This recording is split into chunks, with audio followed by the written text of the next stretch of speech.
All right. We just finished script and now we're going to be moving on to settings and costumes. So for that one, we're going to have Kayla speaking for us. So whenever you're ready, sis, we're ready.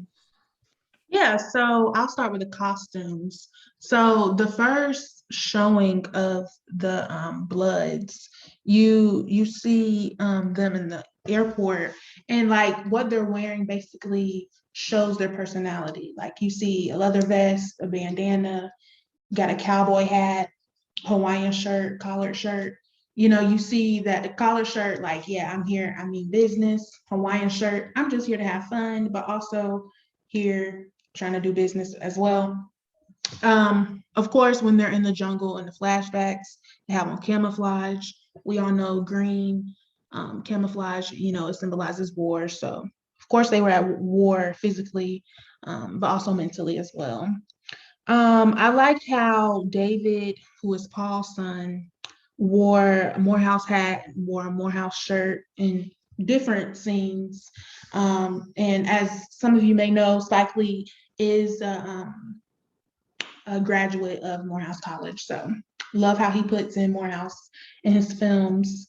Eddie, who wears a cowboy hat a lot, he is seen carrying his camera around the jungle when they're in the present time, when they're back again looking for the gold and looking for their friend Storm and Norman. And yeah, so Eddie, he's of course has his camera to take photos, make memories. With him not knowing that, that will be his last memory because he died within the jungle. Also, I think it's interesting how Paul wore the MAGA hat, Make America Great Again hat, and he was clearly a Trump supporter, as he stated. I think that was interesting because it shows that all Black people are not a monolith. You know what I'm saying? We don't think the same, we don't believe the same. But it was interesting in his case because we all know Paul was conflicted mentally. He definitely needed help, and he was definitely dealing with PTSD and trauma.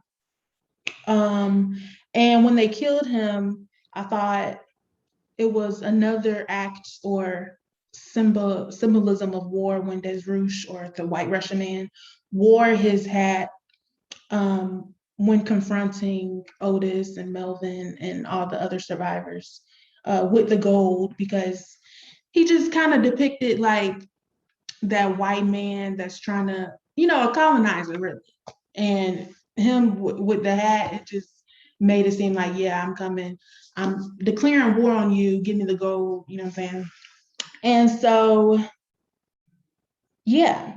And I like how Storm and Norman had an afro. He had an afro pick, and he wore a cross necklace, a dog tag chain, or like the military chain with his name on it, bracelets. But really, I think that symbolized his his stance on Black liberation and him being with peace. Like was mentioned before, how he's more like Martin Luther King Jr. Stance within the Black liberation. So that's costume, what I have for costume. And setting, so we see them at the club in Vietnam having fun, kind of like a last hurrah, so to speak, with each other. I like how they call, like the forest area or whatever, the jungle. Um, yeah. Of course, it's in Vietnam, and then the flashbacks is in 1960s, and then present day 2020 when they've come back. And I thought it was interesting how they called where the placement where they found the gold. I thought it was interesting how they called that the holy ground. Um, so yeah, that's what I have for costumes and settings. I know it was like kind of random, but a lot. So if anybody has anything else to say with costumes and settings, by all means, be my guest.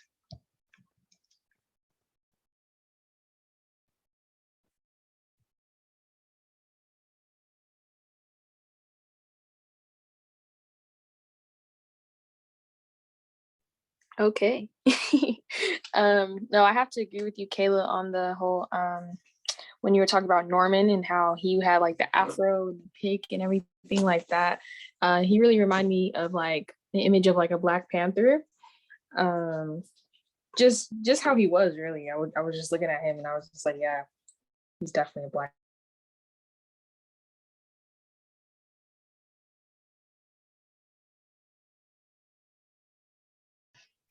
Yeah, definitely.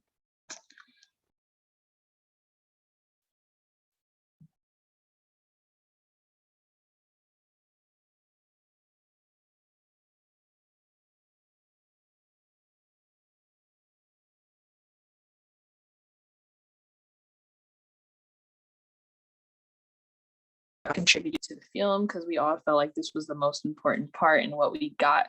Like, I don't know, just the most important part. So whoever wants to start can start. So yeah. Well, I definitely think that the film is like capturing their continuing struggle even after war, and it's showing how PTSD can occur in like a variety of ways with each like the people. Like for example, when they heard the firecracker, it was almost like they were conditioned to like the sound to like that, you know, they associate that with the war. So I thought that was very interesting. But it's also interesting to see how each of them have been impacted throughout the war. And I also think that it's almost like the film, it's their way of like healing, especially I would say with Paul. Like you can see like how he was in the beginning versus like the end, close to his death. Yeah. Yeah, that's, Speaking of, oh, go ahead. I was about to say I definitely agree that trauma was a big portion of the film, specifically trauma on Black American soldiers. I think, like, one of the biggest things that Spike wanted to get across was how much they were by constantly providing statistics on Black soldiers and just Black men in general. But at the same time, they wanted to show, like, what happens in the war, what happens for them, and specifically for specific squadrons. And while I think like Paul was his biggest example of just how much PTSD can affect the soldier, I agree with you in that, like, all soldiers definitely had their own temptations and trauma that they had to go through, and they healed through it. Yeah, on that same point, I felt like it was very interesting. Like when they were in the war and they were giving updates on like what's happening and they were on the radio. I don't know what the person's name was who was doing the commentating. But when she was just like Black men, like she was doing like it was almost like poetry, but she was basically saying like Black men, why are you fighting this war? And it's not even the war for you. Like this is not even your war. And you're out here dying for these people that are not worth dying. Like they're not gonna die for you. Basically, you're fighting for something that's not yours, and you're gonna go home if you make it home, and you're gonna still be living under the same conditions. So it's very interesting, like that they just put it out there, like plain and simple, like almost like why are you here? Like you could be doing so much better in your life, and you just are fighting. You're basically fighting for the white man that hasn't done anything for you. That's basically what the Asian commentator was saying, and I felt like that was very interesting that they played that. And then they were like talking about how Malcolm X, like when Malcolm X died and everything like that, and how big of an impact that it had on them right in that moment. Like Malcolm X was their, that's who they looked up to. Granted, Paul probably looked up to, not Malcolm X. I'm about to say Martin Luther King, MLK. But granted, Paul probably looked up to Malcolm X because he was more like the fight, like just shoot them all type person. And MLK was more of the peace person, like the person that Norman looked up to. But just seeing the impact that higher up figures had on the people in the war and stuff like that. So I felt like that was very interesting to see. And I feel like Kayla was about to say something, so my bad. Oh no, you're fine. I was just gonna add basically what everybody was saying, like how war impacted these specific or these particular soldiers. You have a alcoholic, you have a drug addict, like the pill bottle, I think they were opioids or something. And then you have like a Trump supporter, somebody that's broke, you know what I'm saying, who, spent all his money on things that he shouldn't have, or in his words or whatever. And so I just feel like, yeah, the impact of war, it has so many facets and it's different for every person. I also wanted to point out how I thought it was interesting that Paul basically wrote like a letter for when he was dead, and how he gave it to Otis when they were in Vietnam. It was just like he kind of foreshadowed his death, and I thought that was interesting. But the whole psychological impact, especially with Paul, is just like, in the start of the film, you like, oh, this is a conservative Black man. He just be talking.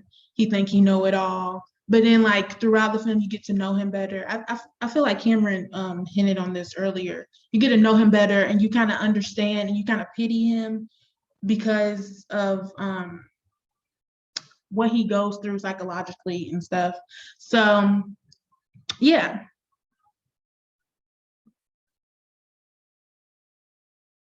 Yeah, and what do you guys think about his monologue?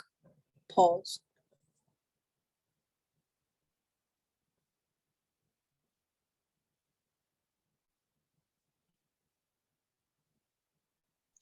Are you talking about the one where what he said when he was getting shot at, or when he was walking away from the group?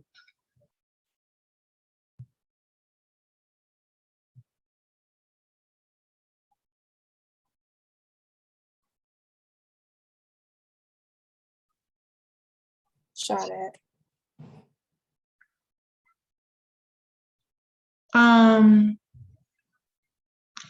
Yeah, so it's like a lot of biblical references with him in particular. As some may know, Paul and David, who are pivotal, I guess, people in the Bible. And so Paul speaking, like, basically, I think his last words were basically saying like, all my sins will be forgiven and stuff. It's kind of wild how, like, I don't know, like, it's just he goes from being like, I don't care, that's not my son no more, my son not my problem no more, and to him coming to, like, first of all, in terms of what he did, him seeing Storm and Norman again, like in his vision, like basically Storm and Norman forgiving him for killing him. Ain't no thing, blood, you know what I'm saying? It was just accidents happen. And then going to digging his grave, like, hey, it is what it is. I did what I did. I mean, I came here to do what I did, or I came here to find my, brother, young blood, and Storm and Norman. And so I feel like his last words are basically like, yeah, it's whatever. I did what I had to do, so I'm good. Yeah, I definitely feel like at the end, I agree with what you just said, Kayla. Like at the end, after he saw Norman, he needed that because he just needed that reassurance and that forgiveness, because that's what was holding him back. Like if he would have had that vision a lot earlier on, it wouldn't have held the amount of power that it did at the end, because he was bottling it all in. So finally at the end, when he was able to have that forgiveness and see Norman again and just accept what had happened, he almost had a sense of freedom, and he was okay with the outcome of everything. Because I feel like Paul was actually one of the smartest ones. He kind of was able to see what was going to happen. He was like, these white people are not for us. This is going to happen. Like, he was kind of like, not open-minded, but he wasn't dumb. He was kind of like, yeah, I kind of see what's going to be going. The world hasn't changed that much, and white people are going to do what white people do. And that's how he felt about it. But yeah, definitely at the end you could see a sense of freedom with him, and he was just accepting of what was going to happen because he kind of already knew. And even when he fell down from the tree and the gold was stuck up there, he was just like, wow, you have a funny way of, playing with people. Like, he was talking to the gold, but he also said Norman. And that's when I think he really realized how much he let things like get in the way. And then when he was able to see Norman again, that's when he was able to accept, like, whatever happens, it's okay. I've done my time. And yeah, so that's what he needed. I feel like he had a good going out. Like, I felt bad I didn't want him to die at the end, but at the same time, like, no amount of psychological therapy, any type of therapy would have gotten him where he needed to be. He was too far in. But yeah, if you guys don't have anything else to say, well, do you guys have anything else to say? No, that about covers it. All right, cool. I feel like we about covered everything. But yeah, so that is our podcast for pod group number 1 with Kayla, Cameron, and RaaSia for the 5 Bloods. So thank you guys for listening, and this was so awesome. Yeah, we can end it.